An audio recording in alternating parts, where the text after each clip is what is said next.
Yesterday was Democracy Day in Nigeria, and trust me, I'll say everything was actually going well. But one special thing that stood out, one spectacular thing that stood out yesterday was the release of 720 Boko Haram bandits back into the community. And this happened in Borno State, my people. Borno State in Nigeria released 720 bandits, they call them repentant bandits actually, but they were Boko Haram members. Their rehabilitation has actually been on for a while. So as of yesterday, it was the final coronation, I won't say coronation program, release program back into the community. So there has been a long process to supposedly rehabilitating these people and releasing them back into the community. Mind you, Nigeria is at a point or at a state of high insecurity. Lies, people move about, not even knowing what next, whether you are going to be caught or whether kidnappers are going to meet you and all that. And at this point in time, the Borno government is actually thinking of it as a wise decision to move or to bring suspected, but not even suspected bandits, repentant bandits back into the community.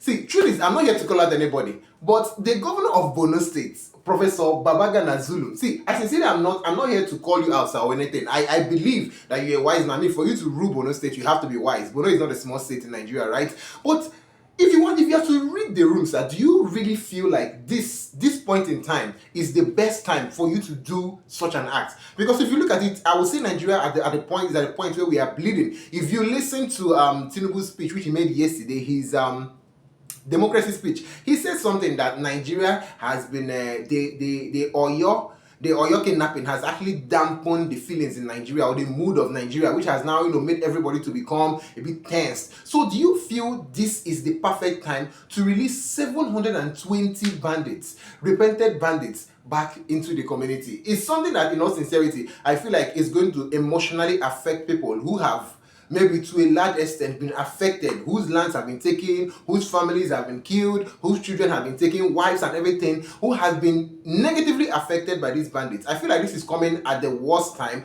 and for some reason we are not probably listening or trying to manage the emotions of people. The margins of a conflict that transformed lives and communities across northeast Nigeria. Today, they stand before government officials, community leaders, and security stakeholders, not as participants in conflict, but as individuals seeking a new beginning. These are 720 de-radicalized former associates of Boko Haram.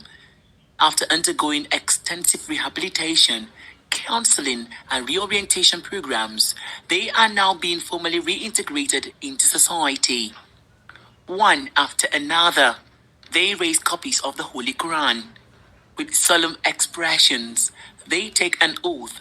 So the government of Borno State described these people as low risk and minor client cases. So they have been put through rehabilitation and de-radicalization for them to be reinstated back into their communities, most in the northern part of Nigeria and some also in that particular Borno State. But my question is this: what classifies someone as a low risk or a minor client case? A bandit is a bandit, no matter how you want to look at it. So it's something that has caused a lot of outrage on social media, Twitter to be precise. People have been, talking and shouting. Why would you, at a particular point in time like this, think it's okay to release 720? Guys, 720. Can I even shock you that this is actually the ninth batch? The ninth batch. They've done batch 1, batch 2, batch 3, batch 4, 9 batches of releasing people who have shown themselves to be dangerous back into the community.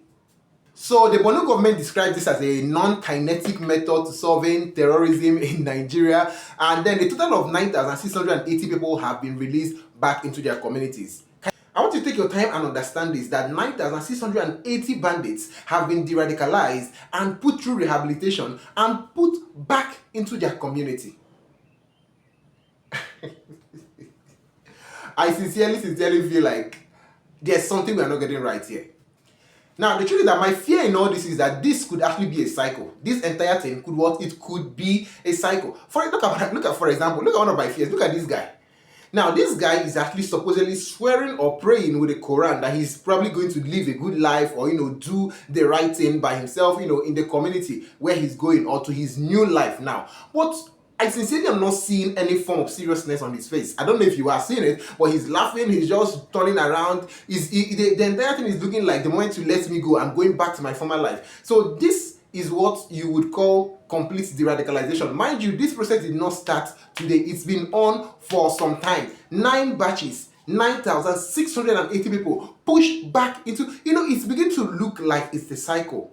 Sir, it's beginning to look like it's a cycle. I don't know if you understand what I mean. It's looking like it's a cycle. You push them back, they go back, they come back, and then you are doing the same thing. Lives are being lost. Insecurity is on the rise. Farmers are losing access to their farms. The cost of food is increasing in the market. And it's just this cycle that makes the country not even livable for people.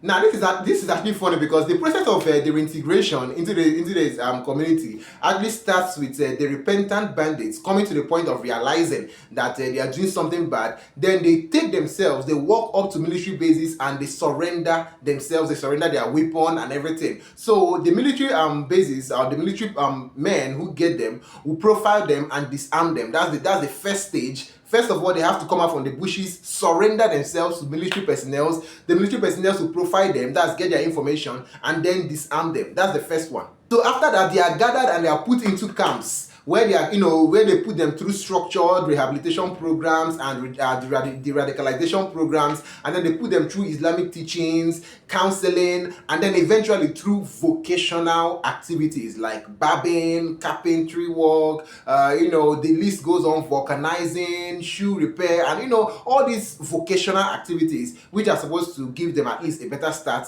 off in life.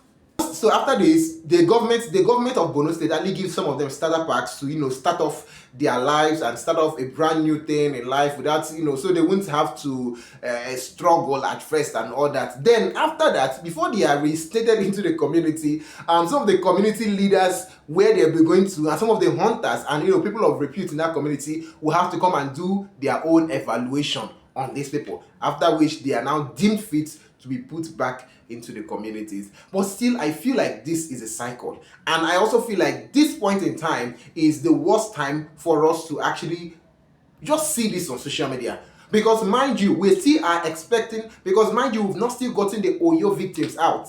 This is the 29th day. We still have our pupils sleeping on bare floors in the forest. We still have teachers. One of the teachers was unalive. It was on camera everywhere. There's a teacher there and there are students there, there are pupils there, and now we are still releasing these same people back into the community. Come on. Nigeria, we can do better. Nigeria, we can do better. Let me know your thoughts and regards in the comment section. Do you feel like this is the best time for us to witness the release of 720 bandits back into the community, all in the name of rehabilitation and de-radicalization? What happens if they go back into what they were doing before? What happens? Because if Borno government is saying, okay, this is a perfect non-kinetic approach to solving terrorism in Nigeria, what happens when the non-kinetic approach is no longer working? Let me know your thoughts and regards in the comment section. Guys, please don't forget, click on the subscribe button, click on the bell notification after the subscribe button. On my back, I'm really bad because I'll see you guys in the next one.